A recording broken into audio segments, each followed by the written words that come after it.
பேச போகிறோம் அப்படின்னு சொல்லி கேட்டோம் அப்படின்னா பிக் பாஸ் சீசன் 8 டே 47 இருக்கு இல்லையா, அதை தான் ரிவ்யூ பண்ண போகிறோம் அப்படின்னே சொல்லலாம். ஸோ டே 47 பொறுத்த வரைக்குமே வந்துட்டு பார்த்தோம் அப்படின்னா அந்த நாளே வந்துட்டு இண்டிவிஜுவல் விசஸ் டீம் பிளேயர், அதோட இல்லாமல் பார்த்தோம் அப்படின்னா நத்திங் அப்படின்ற மாதிரி தான் ஆரம்பிச்சிருந்துச்சு. ஸோ ஒன்று இந்த வீட்டில் இண்டிவிஜுவலாக விளையாடக்கூடிய பிளேயர் யார், இன்னொன்று பார்த்தோம் அப்படின்னா டீமுக்காக அப்படின்னு சொல்லி விளையாடக்கூடிய பிளேயர் யார், மூணாவது எதுவுமே பண்ணாத பிளேயர் யார் அப்படின்ற மாதிரி தான் பார்த்தோம் அப்படின்னா ஓவரால் அந்த டாஸ்க் அப்படின்றது வைக்கப்பட்டிருந்துச்சு அப்படின்னே சொல்லலாம். ஸோ நம்மளுடைய பாயிண்ட் ஆஃப் வியூ வந்து பார்த்தோம் அப்படின்னா இண்டிவிஜுவல் கேம் பர்ஃபார்மன்ஸ் அப்படின்னு சொல்லி எடுக்கும்போது ஆண்கள் அணியில் வந்து பார்த்தோம் அப்படின்னா டெஃபினட்டாக முத்துக்குமரன் அப்படின்னே சொல்லலாம். ஏன்னா டீமுக்காக வந்துட்டு அவர் விளையாடுறாரு, ஒரு சில இடங்கள்ல இருக்காரு அப்படின்னாலும் அவருடைய இண்டிவிஜுவல் கேம் அப்படின்றத பார்த்தோம் அப்படின்னா அவர் தொடர்ந்து தன்னிச்சையாக காட்டிக்கிட்டே இருக்காரு அப்படின்னு தான் சொல்லணும். ஸோ மற்றவங்க ஒரு சிலர் வந்துட்டு பார்த்தோம் அப்படின்னா சத்யாவா இருந்தாலும் சரி, இல்லை ரஞ்சிதா இருந்தாலும் சரி, இவங்கெல்லாம் வந்துட்டு பார்த்தோம் அப்படின்னா டீமுக்கு முக்கியமான இடத்துல பர்ஃபார்ம் பண்ணுறாங்களே தவிர அவங்க தனியாக தெரியறதுக்கு அப்படின்னு சொல்லிட்டு ஒரு பர்ஃபார்மன்ஸ் அப்படின்றத அவங்க பண்ணுறதே கிடையாது அப்படின்னு தான் சொல்லணும். டாஸ்க் அப்படின்னு சொல்லி வரும்போது எல்லாரும் பர்ஃபார்மன்ஸ் பண்ணுறது ஓகே, பட் முத்துக்குமரன் பார்த்தோம் அப்படின்னா டாஸ்க் இல்லாத நேரத்துலையும் ஏதாவது ஒரு பர்ஃபார்மன்ஸ் அப்படின்றத பண்ணிக்கிட்டே தான் இருப்பார்.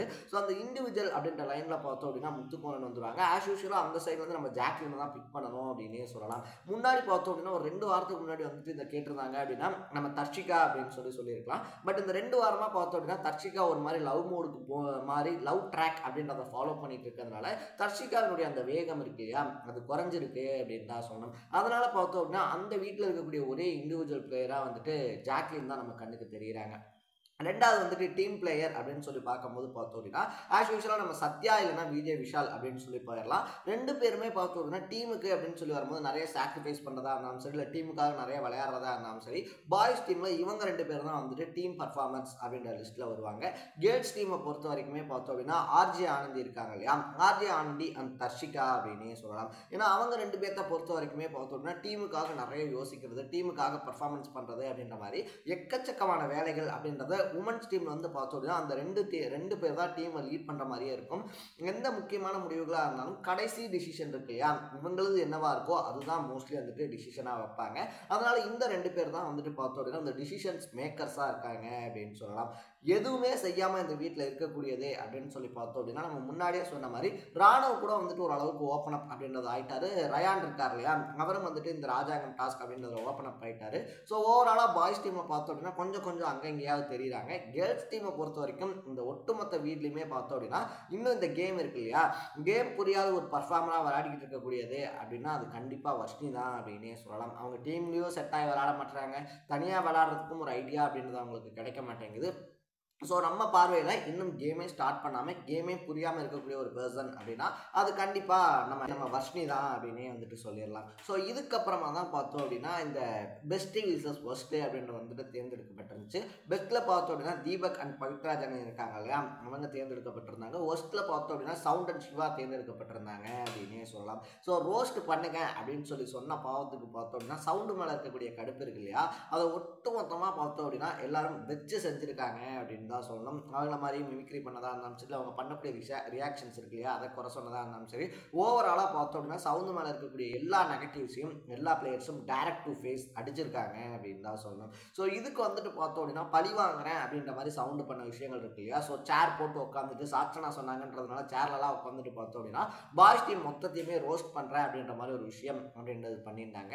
அதுவுமே பார்த்தோம் அப்படின்னா அவங்களுக்கு செம்மையாக ஃபயர் பேக் ஆயிருக்கு அப்படின்னே சொல்லலாம். ஏன்னா அவங்க பண்ண விஷயங்கள்னால பார்த்தோம் அப்படின்னா பாய்ஸ் டீம் இன்னும் கடுப்பாக இந்த ரோஸ்ட் இருக்கு இல்லையா, ரோஸ்ட்ல விஜய் விஷால்லாம் பார்த்தோம்னா உனக்கு நின்றுட்டு பதில் சொல்கிற அளவுக்கு நீ ஒர்த்தே கிடையாது அப்படின்ற மாதிரி விஷயங்கள்லாம் பேசி உட்காந்துட்டு பதில் சொல்ல ஆரம்பிச்சிருந்தாரு அப்படின்னு தான் சொல்லலாம். எல்லாருமே வைக்கக்கூடிய குறை என்ன அப்படின்னு சொல்லி பார்த்தோம் அப்படின்னா ஃபர்ஸ்ட் 2 வீக்ஸ்ல வந்துட்டு சவுண்ட் இருக்காங்க இல்லையா, அவங்களுக்கு கேம் எப்படி ஆடுறதுன்னு சொல்லி தெரியல, அவங்களுக்கு கேம் புரியலன்னு சொல்லி நினச்சிட்டு இருந்தாங்க. பட் இந்த அப்கமிங் 2 வீக்ஸ்ல பார்த்தோம் அப்படின்னா அதாவது முடிஞ்ச 2 வீக் இருக்கு இல்லையா, லேட்டஸ்ட்டாக முடிஞ்ச 2 வீக்ஸு, அந்த வீக்ஸில் பார்க்கும்போது சவுண்டுக்கு எல்லாமே நல்லா தெரிஞ்சிருக்கு. எந்தெந்த இடத்துல எவ்வளோ பேசினா போதும், எந்தெந்த இடத்துல நம்ம பேசுகிறது வரும் அப்படின்ற மாதிரி அவங்க கால்குலேட்டிவாக ஒரு பர்ஃபார்மன்ஸ் அப்படின்றது பண்ணுறாங்க அப்படின்னு சொல்லி ஒரு குற்றச்சாட்டு வச்சுருந்தாங்க.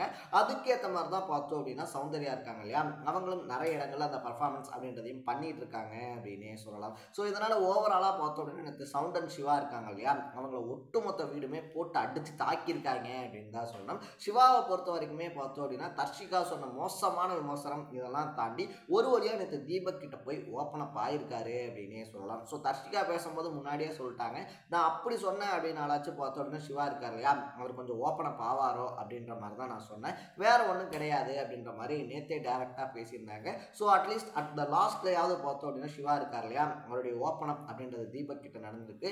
இனிமேல் ஏதாச்சும் பார்த்தோம் அப்படின்னா அவர் இந்த கேம் அப்படின்றத எப்படி விளையாட போறாரு அப்படின்றது நம்ம வெயிட் பண்ணி தான் பார்க்கணும். மூணாவதா பார்த்தோம் அப்படின்னா தீபக் இருக்கார் இல்லையா, கேப்டனுக்கான டாஸ்க் அப்படின்றது நடக்கும். அதில் பவித்ரா ஜனனி விசஸ் தீபக் அப்படின்னு சொல்லி தான் கேம் நடந்துச்சு. ஸோ என்னை பொறுத்த வரைக்குமே பார்த்தோம் அப்படின்னா பவித்ரா ஜனனி இந்த வீட்டில் தெரியறதா இருந்தாலும் சரி, இல்லை டாஸ்க்ல தெரியறதா இருந்தாலும் சரி, ரொம்பவே கம்மியாக இருக்கு அப்படின்னு தான் சொல்லணும். ஸோ வீட்டில் இருக்கக்கூடிய வேலைகள் செய்யறது மட்டும் பிக் பாஸ் இருக்கு இல்லையா, அதில் நீடிச்சிருக்கிறதுக்கு போதாது.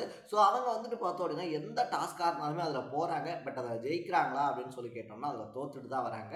அப்படியுமே பார்த்தோம் அப்படின்னா கேப்டன்சி டாஸ்கில் தோத்ததுனால மனசு உடஞ்சி அழுகலாம் ஆரம்பிச்சிருந்தாங்க அப்படின்னே சொல்லலாம். பட் தீபக் மேலே இருக்கக்கூடிய ரொம்ப பெரிய குற்றச்சாட்டே என்ன அப்படின்னு சொல்லி பார்த்தோன்னா, அவர் ரொம்ப சென்சிட்டிவாக இருக்காரு, மூஞ்சில் அடித்த மாதிரி பேசுகிறாரு, டப்புன்னு பேசுகிறாரு அப்படின்றதான் அவர் மேலே இருக்கக்கூடிய ரொம்ப பெரிய குற்றச்சாட்டாக இருக்குது. இன்னும் சொல்ல போனோம்னா அவருக்கு ஒரு மாதிரி மேல் ஈகோ இருக்குது அப்படின்றதே பார்த்தோன்னா பெண்கள் இருக்காங்க இல்லையா, பெண்கள் அணியில் வந்து அவர் மேலே வைக்கக்கூடிய ஒரு பாயிண்ட் ஆஃப் வியூவா ஒரு பார்வையா இருக்கு. ஸோ இதுக்கு மத்தியில் பார்த்தோம் அப்படின்னா தீபக் கேப்டனாக இருக்கக்கூடிய விஷயம் அப்படின்றது அடுத்து வரக்கூடிய வார்த்தை எப்படி கொண்டு போகுது அப்படின்றத எதிர்பார்ப்பை எகிர விட்டுருக்கு அப்படின்னே சொல்லலாம். ஸோ என்ன பொறுத்த வரைக்குமே தீபக்குடைய கேரக்டரை வச்சே பார்த்தோம் அப்படின்னா அடுத்த வாரம் ஃபுல்லாக விறுவிறுப்பா பஞ்சாயத்தா சண்டை சச்சரவா தான் போகுது அப்படின்றது தான் என்னுடைய கணிப்பு. இன்னும் சொல்ல போனால் அதுதான் நடக்க போகுது அப்படின்னு சொல்லலாம். ஏன்னா ஹவுஸ்மேட்ஸாக இருக்கும் போதே பார்த்தோம் அப்படின்னா ஒருத்தர் பேசினா அதுக்கு தீபக் பதிலளிக்கக்கூடிய விதம் இருக்கு இல்லையா, அது என்ன அப்படின்னு சொல்லி நம்ம எல்லாருக்குமே தெரியும். ஸோ கேப்டன் ஆயிருக்கிறதுனால அவர் கையில் இன்னும் கொஞ்சம் அதிகாரம் அப்படின்றது வேற இருக்கு. ஸோ இதை எப்படி அவர் கொண்டு போய் சேர்க்க போறாரு அப்படின்றது இருக்கு இல்லையா, அது ரொம்ப பெரிய எதிர்பார்ப்பை எதிர விட்டுருக்கு அப்படின்னே சொல்லலாம்.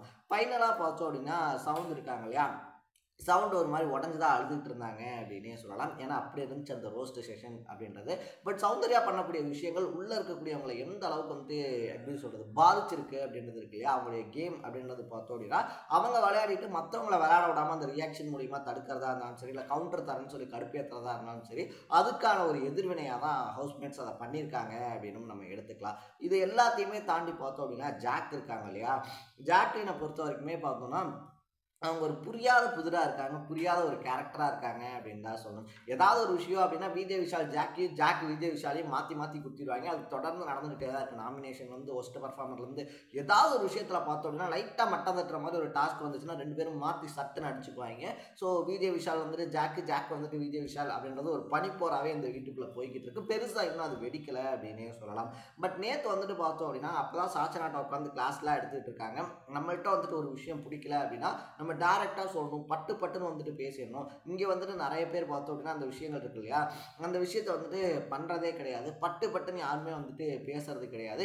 மக்கள் அப்படிலாம் எடுத்துக்க மாட்டாங்க அப்படின்னு சொல்லிக்கிட்டு இருக்காங்க. திடீர்னு சாச்சனா பார்த்தோம் அப்படின்னா ஏதோ ஒரு விஷயம் இல்லை புரியல, ஏதாவது எக்ஸாம்பிள் சொல்லுங்க அப்படின்னு சொல்லி கேட்கும்போது பார்த்தோம்னா நீ சாப்பிட்றல்ல சாப்பாடு இருக்குல்ல அப்படின்னு சொல்லி வரும்போது சாச்சனாக்கு அந்த விஷயம் அப்படின்றது பிடிக்கல. ஏன்னா அவங்க சாப்பாடை வச்சே கார்னர் பண்ணுறாங்க அப்படின்ற மாதிரி, சாப்பாட்டை தவிர வேற ஏதாவது இருந்தால் சொல்லுங்க அப்படின்னு சொல்கிறாங்க. அப்படிலாம் சொல்ல முடியாது அப்படின்னு ஜாக் சொன்னதுக்கப்புறம் அப்போ விட்டுருங்க அப்படின்னு சொல்லும் போது டைரக்டாக சாச்சனா பேசுனதுக்கு பார்த்தோம் அப்படின்னா ஜாக் இருக்காங்க இல்லையா, டைரெக்டாக பேசுங்க அப்படின்னு சொன்ன ஜாக்கே பார்த்தோம் அப்படின்னா மூஞ்ச திருப்பிட்டு போயிருக்காங்க அப்படின்னே சொல்லலாம். ஸோ ஜாக் என்ன மாதிரி கேம் விளாட்றாங்க அப்படின்றது பெண்கள் டீம்லேயும் ஒரு கன்ஃபியூஷன், ஆண்கள் டீம்லேயும் ஒரு கன்ஃபியூஷன் அப்படின்னே சொல்லலாம். ஸோ நேற்று டேயை பொறுத்த வரைக்கும் உங்களுக்கு யாருடைய பர்ஃபார்மன்ஸ் ரொம்ப பிடிச்சிருந்துச்சு அப்படின்றத கமெண்ட்டில் போட்டு இதே மாதிரி 100 டேஸ்க்கான அப்டேட்ஸ் இருக்கு இல்லையா, அப்டேட்ஸ் ப்ளஸ் ரிவ்யூவை தொடர்ந்து பார்க்கணும் அப்படின்னு ஆசைப்பட்டீங்கன்னா மறக்காமல் சேனலை சப்ஸ்கிரைப் பண்ணிக்கோங்க. நாளைக்கு இதே மாதிரி டே 49 ரிவ்யூவோட சந்திக்கலாம். Bye by.